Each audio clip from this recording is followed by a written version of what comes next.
1983 में प्रशांत महासागर के बीच कहीं टैमी की आंखें एक टूटी फूटी नाव हजागा पर खुलीं। उसके सिर पर चोट थी, केबिन में पानी भरा था और सब कुछ बिखरा पड़ा था। घबराहट में टैमी ने अपने मंगेतर रिचर्ड को ढूंढने की कोशिश की, उसका नाम पुकारा, पर उसकी आवाज समुद्र की गड़गड़ाहट में खो गई। ये कहानी 5 महीने पहले ताहिती से शुरू हुई थी। सैन डिएगो की 23 साल की बेफिक्र टैमी वहां पहुंची थी। जल्दी ही उसकी मुलाकात 30 साल के आकर्षक ब्रिटिश नाविक रिचर्ड से हुई। दोनों जल्दी ही एक दूसरे के प्यार में पड़ गए। रिचर्ड को टैमी का जोश पसंद था और टैमी को रिचर्ड का शांत, आत्मविश्वास भरा अंदाज। उन्होंने साथ में ताहिती घूमा, हरे भरे जंगलों में ट्रैकिंग की। एक बार वे एक चट्टान पर पहुंचे। अचानक टैमी ने अपनी शॉर्ट्स उतारी और नीचे साफ पानी के तालाब में छलांग लगा दी। रिचर्ड डर गया। उसने बार बार टैमी का नाम पुकारा, पर कोई जवाब नहीं मिला। फौरन उसने अपना बैग फेंका और पानी में कूद गया। हताश होकर गोता लगाते हुए उसने टैमी को एक चट्टान के नीचे फंसा देखा। बिना हिले डुले उसका दिल बैठ गया। लेकिन जैसे ही वह पास पहुंचा, टैमी अचानक उछली और तेजी से तैरकर सतह पर आ गई। रिचर्ड को इतना परेशान देख टैमी को मजा आया। उस खुशी के पल में किसी ने नहीं सोचा था कि आगे ऐसी त्रासदी इंतजार कर रही थी। बाद में रिचर्ड के दोस्त एक बुजुर्ग जोड़े ने उन्हें ताहिती से सैन डिएगो तक अपनी नाव हजागा पर ले जाने के लिए $10,000 और फर्स्ट क्लास टिकट का ऑफर दिया। रिचर्ड ने फौरन हाँ कर दी और टैमी को साथ चलने को कहा। टैमी थोड़ा हिचकिचाई, पर आखिर में प्यार जीत गया। उसने हाँ कह दिया। जैसे जैसे नाव गहरे समुद्र में बढ़ी, लहरें और तेज होने लगीं। अचानक एक कबूतर कहीं से आया और तेज हवा में उड़ता हुआ उनके डेक पर बैठ गया। टैमी को हैरानी हुई कि इतनी दूर समुद्र में कबूतर कैसे आया, पर रिचर्ड ने इस पर ज्यादा ध्यान नहीं दिया और उसे उड़ा दिया। उन्हें भी नहीं पता था कि समुद्र में तूफान बढ़ रहा था और नाव खतरनाक ढंग से झुकने लगी थी। लहरें और बड़ी होने लगी। रिचर्ड को चिंता हुई। उसने टैमी को नाव चलाने को कहा, जबकि वह मौसम की खबरें देखने लगा। रेडियो पर चेतावनी थी कि प्रशांत महासागर में तूफान रेमंड बन रहा है। रिचर्ड ने नक्शे देखे और पाया कि वे तूफान से करीब 1000 मील दूर थे। ऐसा लग रहा था कि तूफान उन तक नहीं पहुंचेगा, पर सावधानी के लिए टैमी ने बादलों और दूर की बिजली से बचने के लिए रास्ता बदलने का सुझाव दिया। रिचर्ड ने सहमति दे दी, ये नहीं जानते कि ये फैसला उन्हें जल्द ही भयानक मुसीबत में डाल देगा। रास्ता बदलते ही नाव ने तेज मोड़ लिया। रिचर्ड ने नाव की दोबारा जांच की, लेकिन शाम होते होते हवा और तेज हो गई और नाव जोर जोर से हिलने लगी। पलटने के कगार पर रिचर्ड के कहने पर टैमी ने पाल खोलने की कोशिश की। रिचर्ड ने पालों को मुश्किल से पकड़ा ताकि हवा उन्हें उड़ा न ले। टैमी मदद के लिए आगे बढ़ी, पर तूफान और भयानक हो गया। अचानक एक विशाल लहर नाव से टकराई, जिससे मस्तूल टूट गया। बाकी चीजों को बचाने के लिए टैमी ने हिम्मत से हवा के खिलाफ दूसरी पालें संभाली, लेकिन जैसे ही वह वापस लौटने वाली थी, एक और लहर ने उसे लगभग बहा दिया। सौभाग्य से रिचर्ड ने उसे बचा लिया, पर जब उन्होंने ऊपर देखा तो 100 फीट ऊंची लहर उनकी ओर आती दिखी। रिचर्ड ने टैमी को फौरन केबिन में जाने को कहा, लेकिन जैसे ही वह केबिन में पहुंची, आपदा आ गई। नाव एक पत्ते की तरह लहरों में उछलने लगी और तूफान में डूब गई। रिचर्ड बुरी तरह जख्मी होकर समुद्र में गायब हो गया। टैमी को नहीं पता कितना समय बीता, पर वह पानी में डूबी हुई होश में आई। केबिन तबाह हो चुका था और उसका शरीर चोटों से भरा था। दर्द भूलकर वह डेक पर पहुंची, पर उसे सिर्फ अनंत समुद्र दिखा। रिचर्ड कहीं नहीं था। घबराकर वह नाव के पिछले हिस्से की ओर दौड़ी, सुरक्षा रस्सी खींची। उम्मीद थी कि रिचर्ड अभी भी उससे बंधा होगा, लेकिन उसका सबसे बुरा डर सच हो गया। चीखते हुए उसे एहसास हुआ कि वह अकेली थी। रिचर्ड को खोने का दर्द उसे तोड़ रहा था। फिर भी हार न मानते हुए उसने दूरबीन उठाई और क्षितिज की ओर देखने लगी, रिचर्ड का नाम पुकारते हुए। यह मानने को तैयार नहीं कि वह सचमुच चला गया। वह दिन भर रोती चिल्लाती रही, पर रिचर्ड का कोई अता पता नहीं था। थककर वह डेक पर ही सो गई। जब उसकी आंखें खुली तो उसने दूर कुछ तैरता देखा। दूरबीन से देखकर वह चौंक गई। वह रिचर्ड था। नाव हिल नहीं सकती थी,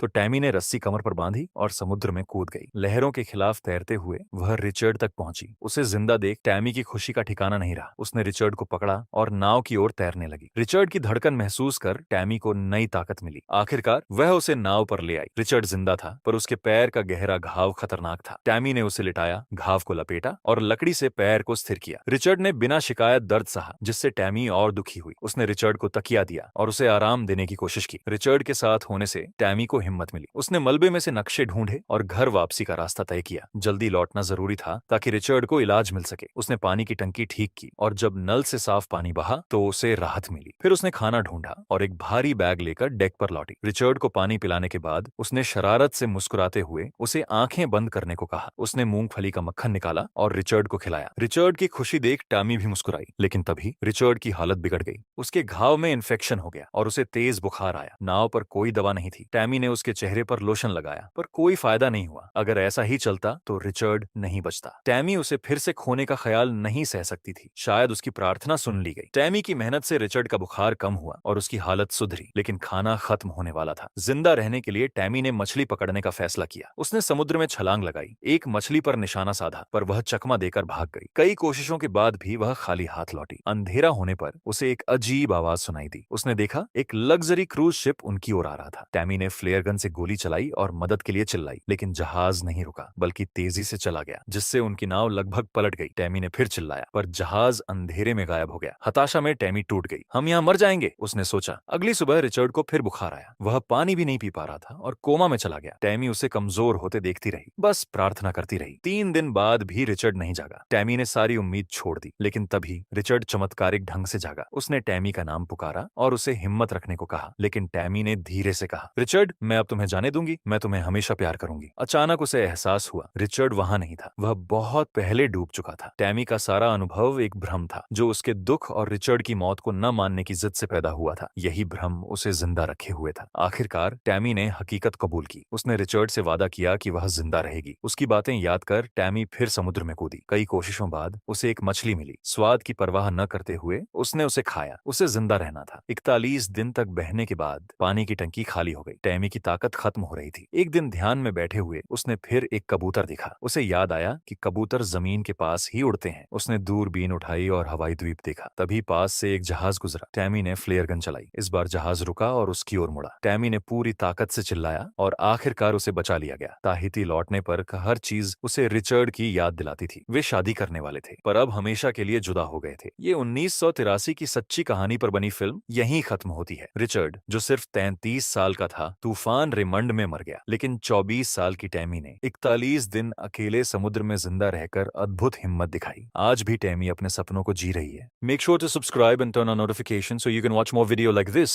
Thanks for watching.